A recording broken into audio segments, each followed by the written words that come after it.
Hola estudiante, te doy la bienvenida a un nuevo episodio del podcast de español para estudiantes de nivel avanzado de Spanish Language Coach.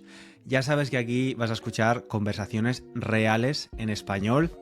Hoy tengo conmigo a Luisa, pero antes de presentarla te quiero recordar que puedes leer la transcripción si lo necesitas de forma gratuita y también utilizar la guía de vocabulario para entender mejor nuestra conversación antes de escucharnos, y también las flashcards, las tarjetas de vocabulario, por si quieres memorizar y retener todo ese vocabulario nuevo que vas a aprender. Todo esto lo tienes disponible en la página web www.spanishlanguagecoach.com. Y también te recuerdo que si te gusta el podcast, la mejor forma de apoyar su continuidad es pues recomendándolo a otras personas o a tu profe también, para que se lo pueda recomendar a otros estudiantes. Muchísimas gracias por tu ayuda. Y ahora sí, estoy con Luisa, que yo la definiría como una de las personas que más cosas hace en un día, Luisa.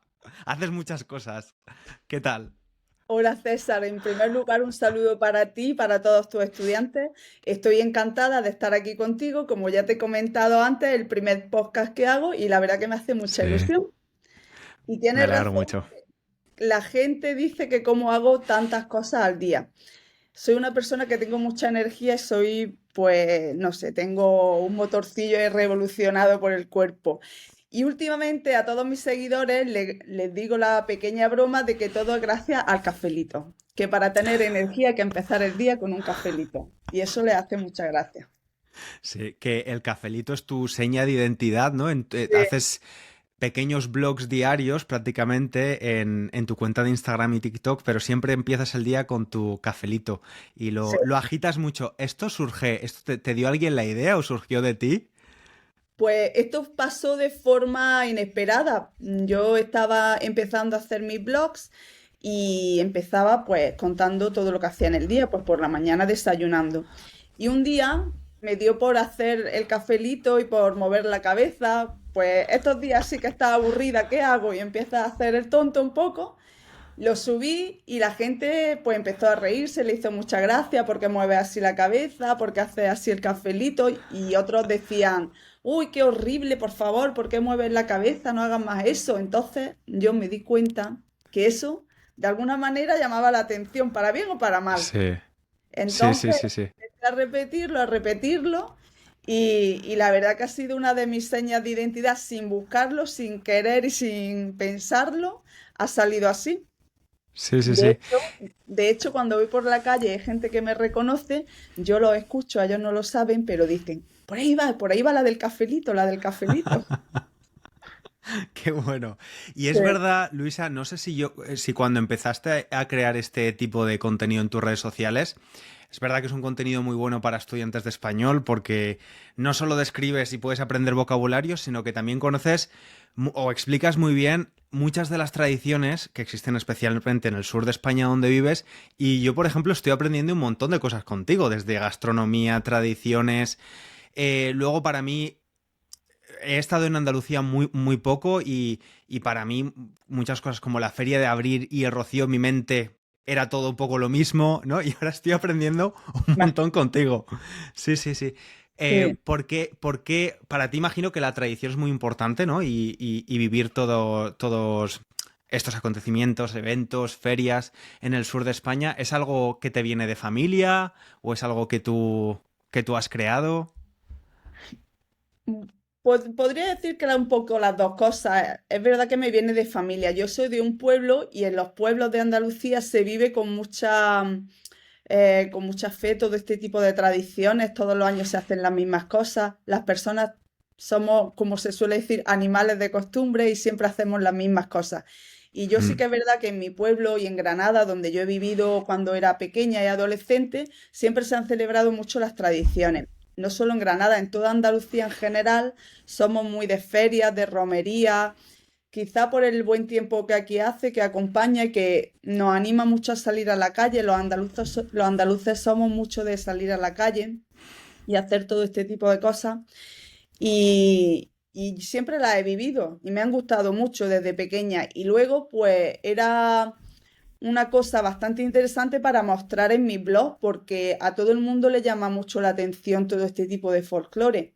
Y es verdad que Ujú. en Andalucía pues tenemos el traje regional, que es el traje de flamenca, que llama muchísimo la atención porque es uno de los trajes, por ejemplo, digamos, de regionales, que tiene incluso una pasarela de moda, que todos los años pues se renueva y hay modelos nuevos, que eso no pasa en otros trajes, por ejemplo, regionales de otras provincias. Y no sé, todo un poco en consonancia. El hecho de haber vivido desde pequeña las tradiciones y también un poco a la hora de hacer contenido para las redes sociales, ver en las tradiciones una oportunidad para subirlo a las redes. Ujú.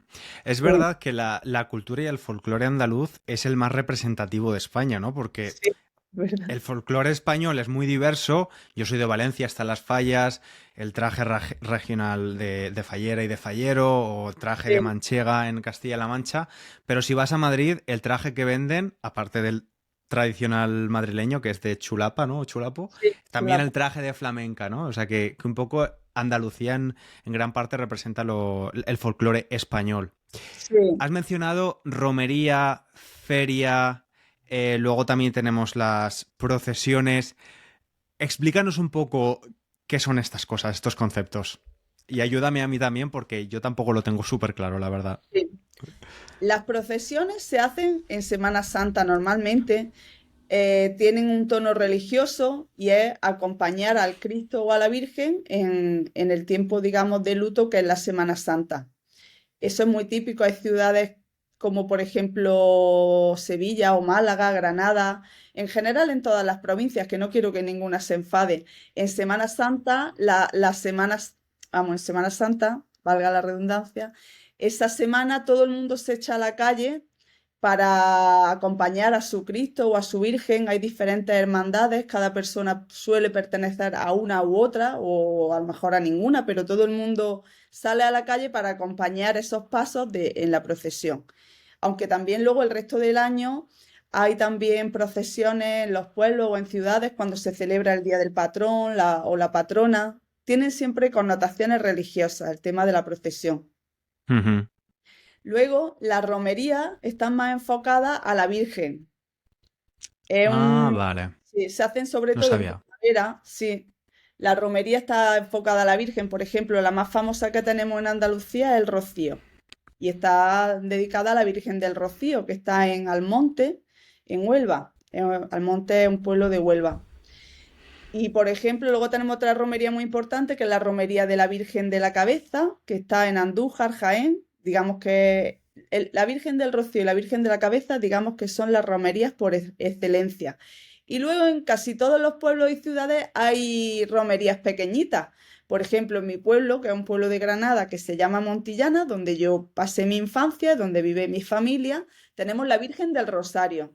Y dentro de un par de semanas hay una romería que ya me veréis en las redes sociales, porque yo veía la romería de la Virgen del Rosario, que podemos decir que en cantidad de personas y yo qué sé, de complejidad está en la antípoda de la Virgen del Rocío. O sea, porque hay una Claro, romería pequeñita de pueblo. más Es- modesta.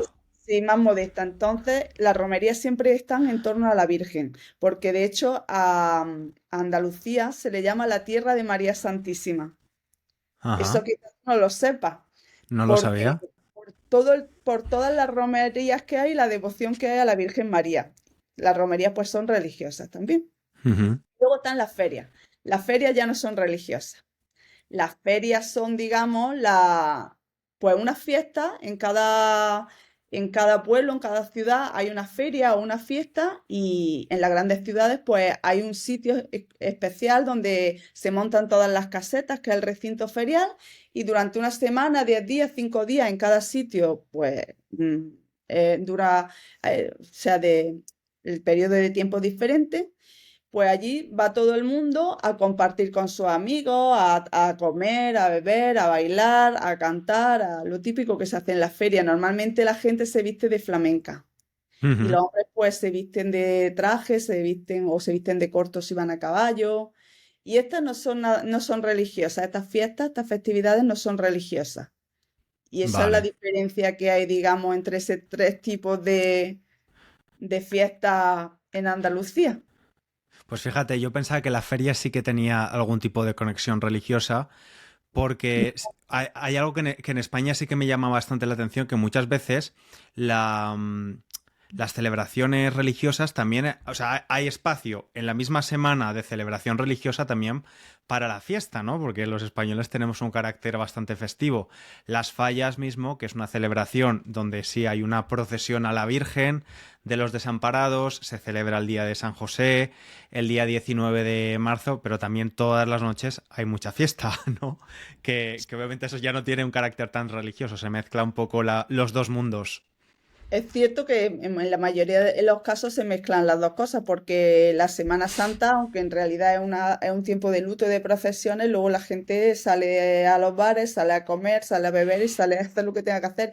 Y en la feria muchas veces también coincide con festividades religiosas y la gente lo mismo va pues a algún acto religioso que luego se va a la feria. Que en realidad en Andalucía tampoco es que esté todo tan sumamente separado, se mezcla todo, porque aquí aprovechamos cualquier cosa, sea religiosa o no, para hacer, digamos, una fiesta o una celebración. Va en Ya. nuestro carácter, es así. Sí, sí, sí, yo creo que eso pasa en el resto de España también. Y Sí, Luisa, obviamente en los últimos meses has estado creando más contenido en plataformas donde muchos de tus vídeos se han hecho muy virales y has sí, tenido cada vez más exposición, lo que imagino que te ha traído mucho amor por parte de mucha gente, pero también un poquito de hate, porque hay gente que le sí, gusta y se le va el dedito sí, poniendo sí, comentarios un poco negativos, pero tú le has es dado la verdad. vuelta. ¿No? Sí, Y cada vez que has recibido un comentario un poco negativo, has explicado. Y recuerdo dos, o quizás más, uno de ellos donde hablabas, tú nos estás hablando de diferentes celebraciones, procesiones. Todo esto, además de tener asociado un tipo de gastronomía, platos típicos, también tiene asociado un tipo de vestimenta. Y en muchos casos exactamente. esta vestimenta tiene un precio, porque es Sí, vestimenta artesanal, muy elevado. Cuéntanos qué sí, pasó con la mantilla. Primero con la explícanos qué es la mantilla y luego qué pasó. sí, sí, sí. En Semana Santa, el Viernes Santo, en algunos puntos de Andalucía, las mujeres se visten de mantilla de negro riguroso para acompañar en la procesión al Cristo crucificado. El Viernes Santo, digamos que es el día de más dolor, por decirlo de alguna manera, de la Semana Santa. Entonces, aquí, por ejemplo, en Granada, es tradición en casi todas las hermandades, creo, no estoy segura, de que las mujeres se vistan de mantilla. Y claro, para vestirte de mantilla eso es como todo. Tú puedes vestirte de mantilla con ropa muy barata, muy económica, o te puedes vestir de mantilla con ropa pues súper cara mm, que ya está, pues muy cara. Sí, porque es un Entonces yo, producto lo que han artesanal podido hecho a hacer mano. es, tú puedes comprarte una mantilla que sea, que la se haga, digamos, a máquina o comprarte una que se haya hecho a mano. Entonces, en función de cómo sea la mantilla, te puede costar 60 euros o hasta 6.000 euros. En ese Ujú. rango hay muchos precios. Entonces, yo desde hace mucho tiempo tenía mucha ilusión por comprarme una mantilla buena para tenerla para mí para siempre y que luego la puedan heredar mis hijas, que tengo tres. Que al final tendré que comprar tres mantillas, ¿eh? Aviso a mis seguidores, a mis haters. Que te haga un buen descuento en la tienda. Y se me ocurrió, porque todo el mundo preguntaba, ¿y cuánto te ha costado la mantilla? ¿Y cuánto cuesta? ¿Y cuánto cuesta? ¿Y cuánto cuesta? Se me ocurrió hacer el vídeo de cuánto me había costado la mantilla. Madre mía la que me cayó. Madre mía la que me cayó. Sí, sí, muchísimas críticas. Pero bueno, la gente también habla un poco desde el desconocimiento, porque tú que eres de Valencia sabes, igual que yo, que un traje de fallera, pues te puede gastar muy poco o te puede Sí, gastar muchísimo, porque los trajes sí. de fallera precisamente baratos tampoco son. No, no, no, Eh, no, no. Como todo en la vida, es que cuando tú te vistes puedes ir con un traje de Shane, como me decía mucha gente, que porque él me compraba la mantilla en Shane, o te puedes ir a un, yo qué sé, no sé, a Versace, no sé. Claro, Eh, claro, claro. Sí.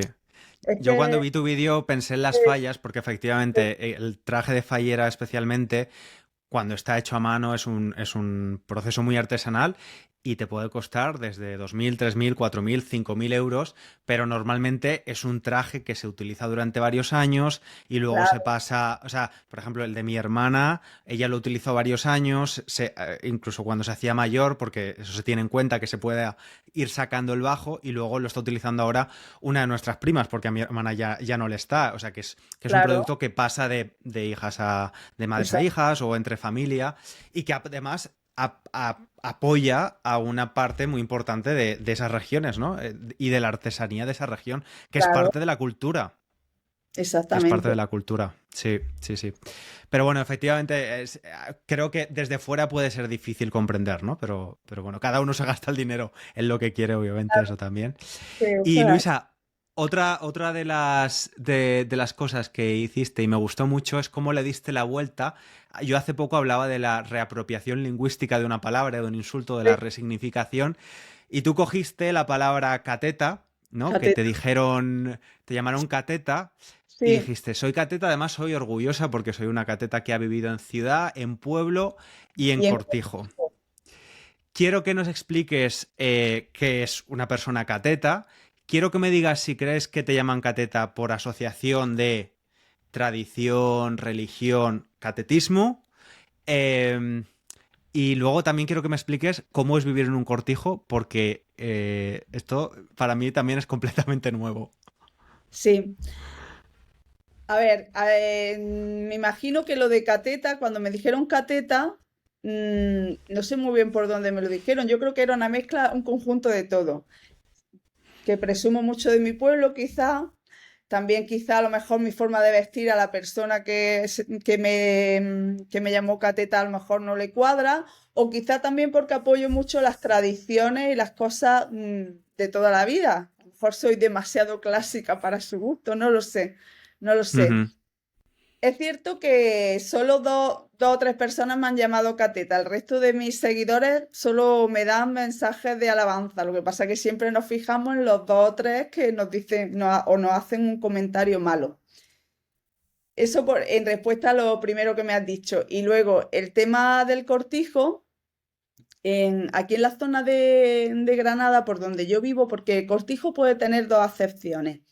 En la zona de Sevilla, donde yo vivía antes, el que tenía un cortijo era un terrateniente. Un cortijo es una casa o un conjunto de casas y grandes extensiones de tierra. Entonces, un cortijo es como para el señorito andaluz, ¿no? Para el terrateniente. ¿Vale? Sin embargo, aquí en la zona de Granada, cortijo son pequeñas agrupaciones de casas que pertenecen a un pueblo, pero que viven, que están a las afueras, bastante afuera de un pueblo, y vive gente humilde, gente trabajadora, agricultores. Entonces, mi familia viene de un cortijo. Mis abuelos, tanto mis abuelos maternos como mis abuelos paternos, han vivido en un cortijo. Mis padres vivían en el pueblo.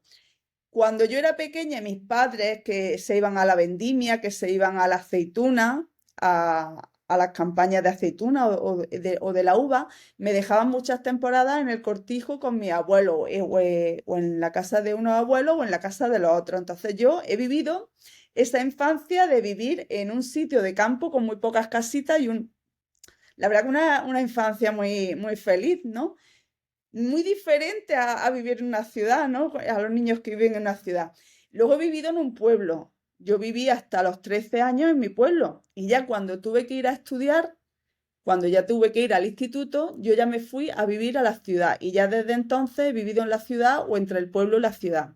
He vivido en Granada, he vivido en Sevilla, incluso he vivido en Dublín. Ujú. Ah, mira. Así que eso es lo que es un cortijo por la zona donde yo vivo. Vale. Es lo mismo que finca. Un Finca. cortijo y una finca es lo mismo. Bueno, la finca puede estar en el cortijo porque el cortijo hace más referencia a las casas, a la casa, a varias Ah, casas. vale. Sí, pero puede haber una finca al lado también.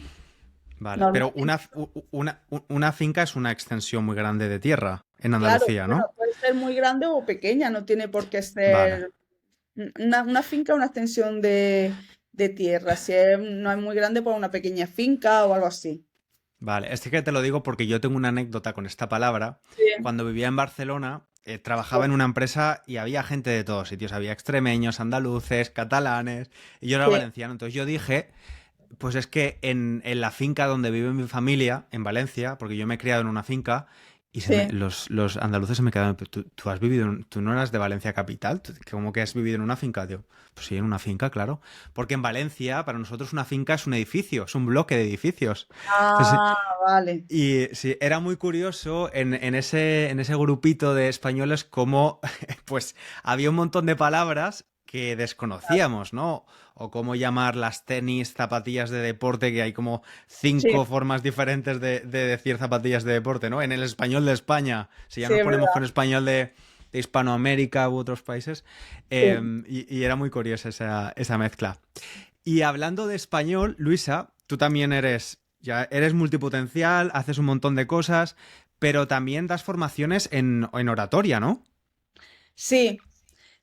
Yo estoy en un club que se llama Toastmaster Internacional, que es un club que está por todo el mundo. De hecho, Ujú. nació en Estados Unidos, no sé si hace ya un montón de años.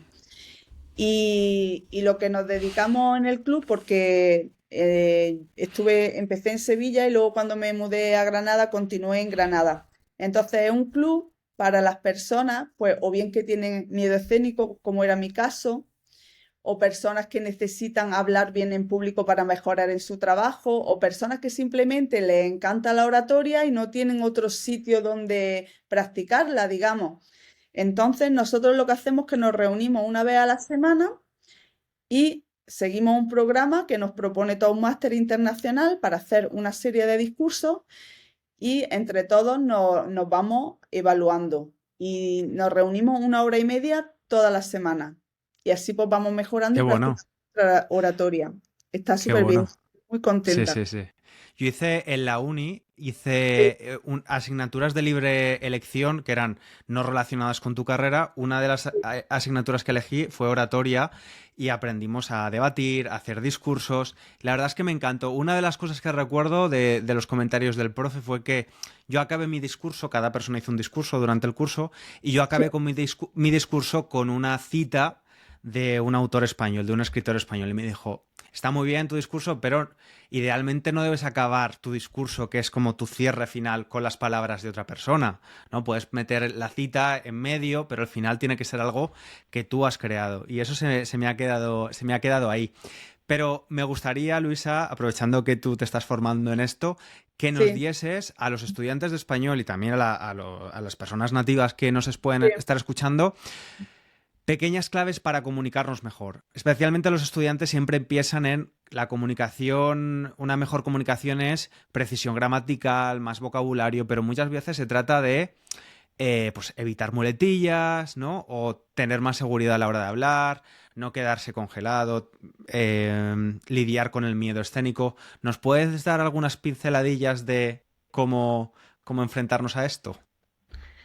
Una de las cosas que, por ejemplo, nosotros trabajamos mucho y ahora que has hablado de muletillas es el no hacer muletillas precisamente, que como tú sabes y si tus estudiantes no lo saben, son aquellas palabras que nosotros decimos que no añaden nada a nuestro discurso, como por ejemplo, bueno, pues todo ese tipo de cosas nosotros las trabajamos mucho. Y uno de los truquillos que tenemos para evitar las muletillas es cuando vayamos a hacer una muletilla, hacer un silencio. Cuando nos demos cuenta de que vamos a decir, es callarnos, Ujú. así nos da tiempo a pensar en la siguiente idea que vamos a decir y la gente cuando escucha que te has callado presta más atención porque nadie está Claro. acostumbrado a oír un silencio. Entonces son pequeños truquillos para captar el interés de tu audiencia. Eso, por ejemplo, con respecto a las muletillas. Y a la hora de comunicar, una cosa que a mí me funciona muy bien y que yo lo he aprendido en Toastmaster cuando hacemos discursos, es que los discursos tienen que ser muy sencillos para que la gente los pueda entender, captar y quedarse con la idea. Entonces, nosotros siempre lo que hacemos es una introducción Ujú. con una pregunta o algo que capte la atención de la audiencia. Luego, desarrollar tres ideas que no deben ser demasiado largas para que la gente la retenga en su cabeza y al final terminar con una conclusión con el mensaje que realmente tú quieras lanzar, que tiene que ser, como tú has dicho, tuyo. Si nombra o dice una frase de otro, pues no queda tan genuino como si dices algo que tú quieres o que tú sientes. Y ese sería como, digamos, Claro, el colofón final para que la gente se quede con el mensaje. Es una estructura claro. así, muy básica, muy sencilla, pero que, por ejemplo, a mí me ayuda mucho en mis vídeos que hago.